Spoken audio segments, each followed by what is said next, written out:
Bonjour à tous et bienvenue à Woking en Angleterre pour un événement exceptionnel puisqu'il s'agit de la renaissance de la fameuse McLaren F1, le mythe absolu que certains considéraient impossible à remplacer. 20 ans plus tard, c'est à la McLaren Speedtail de s'en charger. Dire que l'héritage de la Speedtail est important est un euphémisme. Dans son sillage, l'un des plus grands chefs-d'œuvre d'ingénieurs de tous les temps. La McLaren F1, une supercar conçue pour la route, tellement réussie qu'elle s'est imposée aux 24 heures du Mans. Chez McLaren, la Speedtail fait partie des Ultimate Series, c'est-à-dire le très haut de gamme du très haut de gamme. Une exclusivité poussée à son comble, comme en témoigne la production limitée à 106 exemplaires, en référence à la McLaren F1. Quant au tarif, la barre est placée à 2,4 millions d'euros l'unité, c'est-à-dire dans le même registre que la Mercedes One et l'Aston Martin Valkyrie. La motorisation est hybride, elle associe la puissance du V8 biturbo au coup de pouce de l'électricité avec une puissance cumulée de 1050 chevaux pour une masse de 1430 kg à sec, soit 1,4 kg seulement par cheval.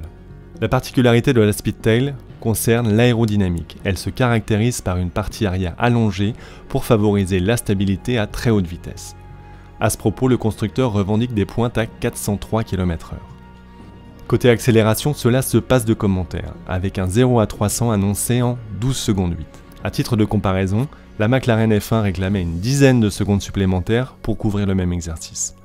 Quant à la McLaren Senna, elle réclame 5 secondes de plus que la Speedtail pour atteindre 300. Avec 5,14 m de longueur, la Speedtail est plus longue qu'une Mercedes Classe S. Pour mémoire, une McLaren P1 est plus courte de 54 cm. La largeur en revanche reste classique.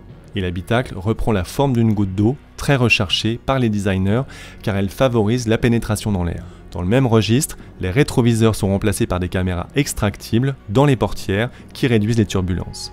Les roues avant pleines ont également un rôle aérodynamique. Il s'agit de flasques en carbone qui restent fixes quand la voiture roule pour réduire les turbulences dans les arches de roue. À l'arrière, deux ailerons intégrés à la carrosserie se redressent en fonction de la vitesse pour faire varier l'appui. Et leur fonctionnement n'est pas dissocié, comme sur une Pagani Huayra par exemple.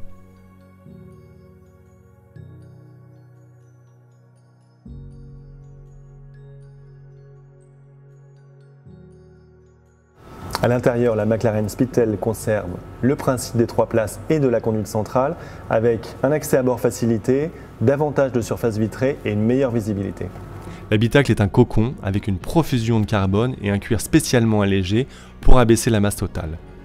Autre détail, il y a 2 coffres qui permettent d'envisager des longues distances. Au final, on s'aperçoit que McLaren place le curseur sur le grand tourisme avec des performances stratosphériques et un parti pris pour conserver un maximum de polyvalence.